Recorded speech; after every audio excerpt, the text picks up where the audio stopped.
Okay, then welcome Kartik to talk about service mesh adoption, our latest speaker today. So welcome him.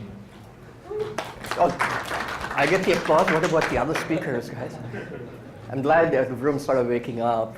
For a service mesh crowd, this is probably one of the quietest crowds I've seen in the last many years. Right, so by the way, show of hands, how many of you guys are awake? Just checking, anyone sleeping or not? Yeah, good. There's someone in the back going here. All right, so when I was asked to come do this talk, my thought process was, let me try and extrapolate, right? And I've been working with let's take SQ as an example, since probably 0.2, so I work at Tegera, we're focused on customers. So I've been working on customers who moved SQ into production back in 0.2, like in August 2016, right? And so over the last couple of years, the patterns have sort of evolved. So I was thinking, how do I summarize all of that? And I said, okay, this is the last talk of the day. You guys are a little bit tired. So let me actually try and step back a little bit and give you sort of a bigger picture view of what I think is happening in the adoption. And when I say mainstream, I'm really not referring to a lot of folks you'll see in San Francisco, where it's sort of a very tightly coupled application set. But really, as you start to see now a broader sort of quote-unquote mainstream application set, where you start to see the pressures between different requirements. Some folks want agility, some folks want stability, some folks want a specific feature set. And I want to just give you a little bit of perspective on what I'm seeing right now in the adoption of service mesh. So that was the intent today, right? And so the way I was going to approach this is, and this is not a technology pitch. Normally I come to a demo. You guys have probably seen me at the Bay Area SQ meetup. In fact, I think I did the last 3 Bay Area SQ meetups. I was a speaker. So I usually do a demo, so no demos here. But I wanted to just give you a little bit of a step back and let's look at what's happening. And I'd love to get some feedback from you guys as well. So I don't think any of you would disagree that this is the new 7-layer connectivity stack. And by the way, I'm one of those people that anytime someone puts a OSI stack in front of me, I'm usually making fun of them, right? Because I don't believe in a 7-layer stack. But the reality is, when you look at the stack these days, this is roughly where we are. And in terms of different components here, generally people have opinions on what they think is the best option for them. And generally across the industry, that seems to be a sort of a trend in a certain direction. Right, and obviously at Tegera, we focus on a few of these things. So we've been working on SQ and Envoy. We've been working on sort of the Kubernetes network policy concepts as well. And it's actually nice to follow Tony and Ram, which obviously IBM, we work with them as a partner. We work with AWS, we work with Azure for that matter, we work with Google. So underneath the covers, we actually sort of help orchestrate some of the policy elements in those clouds as well. But all of that said, if you look at where the stack is, ultimately what I want to come back and highlight is when you look at the different components here, there's elements of challenge, elements of having to deal with integration at various points that I see various customers and prospects and community in general struggling with. And that's sort of what I want to highlight here in terms of where do I see some of the struggles, what's happening in the community, is it actually addressing some of those struggles? So that's sort of the perspective I want to give. And this is it's like a 50,000 foot view. It's not a 100 foot view. It's like taking it up a level. Guys good so far? Anyone disagree with any of these sort of ways of depicting it? Hopefully this is sort of reflective of where things are at a very high level. And ultimately, from a Tegera perspective, we've been focused on one sort of narrow portion of this, which is ultimately when you look at the underlying connectivity fabric and the policies in relation to how you express your application constructs, your workload policies, going into services, how do you bring together the concept of policy from a very loosely, let's call it a layer 3 to layer 7 perspective, right? How do you unify that? So you don't have one set of policies that is focused on things like Kubernetes network policy, a different set of policies focused on Istio, a different set of policies focused on your cloud fabric, right? And policies is a very broad term, because for example, the Istio or the Envoy community calls policies is very different from what someone who is managing the infrastructure, a cloud infrastructure, might call policies. It's very different constructs. And ultimately, I want to come back and tie it into where some of those challenges are in terms of where some organizations are struggling. But ultimately, this is sort of where we've been focused, and this wasn't intended to be a technology pitch. This is something you guys have seen in meetups in the Bay Area and other places. Next week, I'm actually doing a meetup in Phoenix with Christian Poster, and there's a lot of sort of demos, lots of tech notes, blog posts that describe this. But fundamentally, you guys understand that when you look at a stack like Kubernetes, an orchestrator like Kubernetes, whether it's on the in a public cloud or whether it's on-premise, there's a certain set of policies that go hand in hand with your workloads there.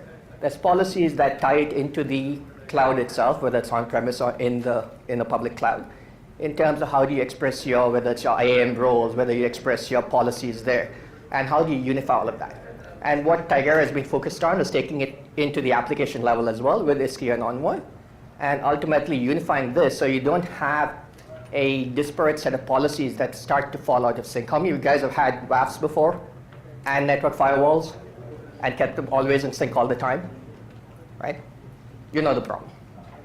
So anyway, so that's sort of the space we're focused on. We've been working within the Istio community and enabling some of this unification.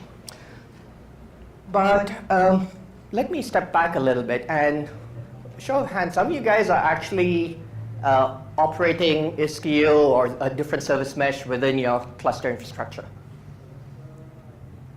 Wow. Okay. Hopefully there's a bit more. How many of you guys are building solutions integrating with a service mesh? Okay, a few more. Tells me a little bit of where the pulse is here in the room. That's interesting. And so ultimately, where most of you are focused is this general technology stack. How do you add new features? How do you get better observability? How do you get better traffic management? How do you secure things, right? Ultimately solving a number of the technology problems, whether it's at the Istio level, whether it's in the glue to Kubernetes, whether it's in sort of whether it's the network runtime, the container runtime, some of the different areas there. So here's where the challenges are that we see in service meshes crossing over into the mainstream. I get a lot of very tactical questions when I work with customers and I work with folks who are adopting various service meshes. On, hey, this thing broke for me in this last release, or this thing worked here, but it's not working here. I'm trying to figure out, the multi-cluster pattern is the topic of the day, right? There's a lot of this debate on what's the best pattern. And ultimately, those are technical problems that I've solved. All of us have been in the industry a long time, so we know technical problems are easily solved. Where I'm seeing more of the challenge is in layers 8 and 9. And sorry to overuse that term, but this really has to do with fundamentally, especially as you get to organizations that are, where you have a whole lot of legacy in terms of applications. And I'm not saying these are immature organizations, these are very mature organizations. There are a whole lot of challenges having to do with sort of how do you get the organization to adapt to some of the newer patterns. And if I would step back and look at the underlying theme of a number of conversations I've had with literally dozens of customers over the last year, it would probably fall into significantly into one of these two buckets. And I have some more detail in some of the kinds of domains there which I've seen trip up a lot of folks I've worked with, right? And I was trying to find a good word besides religion, because religion, I was trying to say, okay, there's religion in the sense of someone having a certain point of view. I was going to say, have the head stuck in the sand, but it's not exactly true here, because they have a reason for having an opinion. There's some history there.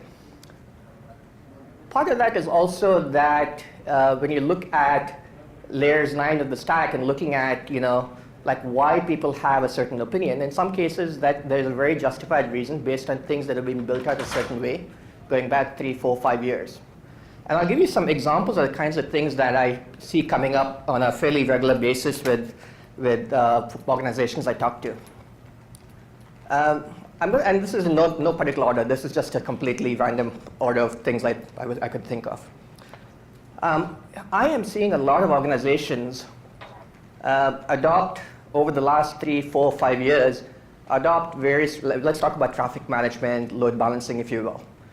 It's not uncommon for me to go talk and collaborate with a customer where they have some sort of an external load balancer, load balancing traffic among a bunch of ingress. Maybe it's ingress gateway, but a bunch of ingresses. And then from the ingress going to some other Kubernetes service that's a load balance service, whether it's in the public cloud or private, doesn't matter. And then going to kubectl, and then going to a workload. And now they're bringing in something like a service mesh, whether it's Istio or something else. And ultimately, you get really good traffic management at the sidecar, right? So do you really, really need all of these layers of load balancing? And I've actually seen a number of organizations trip up because they're not willing to let go of their traditional primitives, even as they adopt the newer technologies. And it might be a case of organizational hysteresis. I don't know what the factors are, but people are used to what they're used to. And the thing is, I'll come back to this in sort of my conclusion as well, which is if you want to bring along all your legacy baggage into the new world is going to look like your legacy, right? Something for you guys to think about. Another example is, obviously we are focused on, at Tigera, we're focused on policy, right? Whether it's network policy, application policy, whether it's at Kubernetes, whether it's at Istio. But it's also in terms of integrating it with the cloud infrastructure. Working with various artifacts, whether it's services being consumed from a public cloud, whether it is how do you define your roles, your privileges, your user accounts, and map that into your applications. But also part of that is the concept of identity. And obviously with service mesh, you have some very prescriptive approaches towards identity. Obviously, Citadel comes up with sort of a very prescriptive approach to how you treat identity. You look at, alternate implementations of SPIFFE, there's Spire, there's other implementations as well, but there's usually some level of prescriptive concept of identity. And what you'll find is in a lot of organizations, especially the organizations that were considered fairly mature 3 or 4 years ago, have had a lot of work put into the concept of application identity or service identity. You'll find that across the mainstream, the concept of user identity is fairly common, right? But the concept of application identity, and especially how you use that application identity in things like authorization decisions, is something that a smaller segment of the mainstream has incrementally developed some maturity in. And you'll find everything from JART tokens to other custom libraries linked in with applications to all kinds of interesting approaches. But there are very specific needs that have been built up as part of that adoption of identity. And now when a lot of them look at, hey, let's adopt the service mesh, but we're being very prescriptive of what that concept of identity is, it does put a little bit of stress on those organizations. And this is where, again, I think it's good to have choices, it's good to have pluggability, but it also is, as we're very prescriptive on what we recommend, it does put a little bit of strain on organizations that are not following that exact path, right? Where they say, well, we'd like to use Citadel and SPIFFE, but we can't because blah, there's usually a reason behind it. And there's a very valid reason behind it. I think Ram did a great job of talking about the multi-cluster patterns, right? And this again is, I don't think there's a right answer, right? The answer is it really depends on what's right for a given organization. But it is something that you want to step back and think about this, because ultimately your choices you make do make a difference. Because let's say you have a edge or an end-to-edge model or a gateway model along the way, right? There places a little bit of a demarc, both in terms of possibly the scalability, possibly policy, possibly other elements of the design. Ultimately, what a lot of us are dealing with is the fact that you have a sidecar pattern that is super flexible. I'm a huge fan of Envoy, right, and the extensibility that Envoy has. And one of the things that the Tigera team, the Calico team did is built this concept of an external OTZ filter for policy enforcement directly at Envoy, right? So that's available in Envoy. That's what we also use as a way to enforce policy directly at the sidecar. So from our perspective, it doesn't matter whether it's running at a ingress or egress gateway, whether it's running at alongside the actual workload. We have a consistent way of enforcing policy all the way through. But you have to step back and ask yourself, as you look at initial deployment today versus where you expect to be a year from now, what would make more sense in your environment? And again, I'm not saying I'm going to give you the right answer, or any of us is going to give you the right answer. It really depends. And this is where a lot of folks get caught up in, oh, we need to do this, and we have to do it this way, because this is sort of the way that has been defined and here. No, really, you have to step back and look at this from your perspective. And the technology needs to match your needs rather than the other way around. So that's also a key point to think about. And the last one, I sort of, since it's late, I want to try and wrap up here, is I want to segue a little bit into some of the high-level conclusions I was going to draw here, which is, this is actually a quote from, I think, 98 or so, where there was a roundtable focused on sort of the state of the internet at the time.